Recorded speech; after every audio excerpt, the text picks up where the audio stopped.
So from the biomolecule perspective, there are two parts. One is we are working on the biologics a lot. So many Indian pharmaceutical companies are biologics companies are working on many of the biosimilars per se, I should say, and couple of industries are also working on the novel biologics. So these are the two parts. The other part we can also consider on the peptide.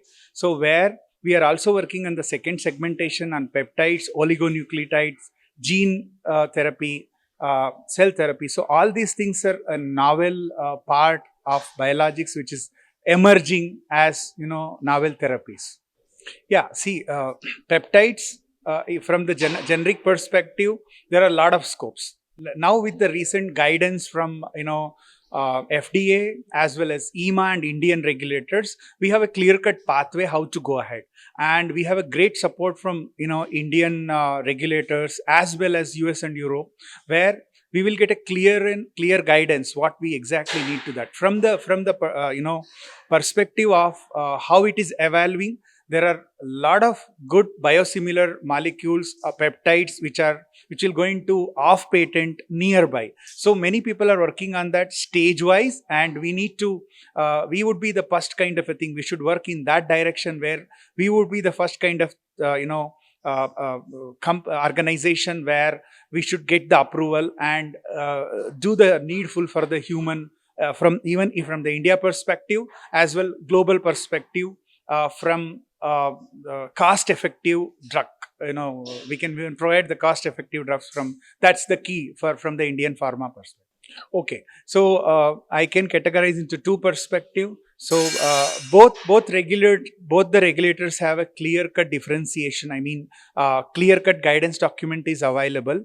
From India perspective, they're providing a support a lot. I mean, as and when we submit, and we are getting proper response on that Sugam portal kind of a thing.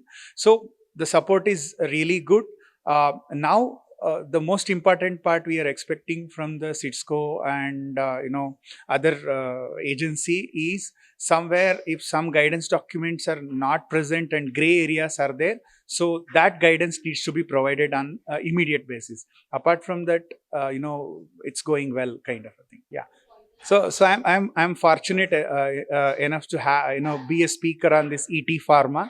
So it's one of the conference where exclusively we are people are talking on peptides, oligonucleotides kind of a thing, whereas in many of the conferences it is like mixed mode kind of a thing. So here the learning aspects is bit more. We are going deeper in many of the aspects, so that's really helping, and we need such conference in future regularly, yearly basis, with a lot of multiple I should say topics to be covered in this conference. And thanks a lot for this conducting such great conference.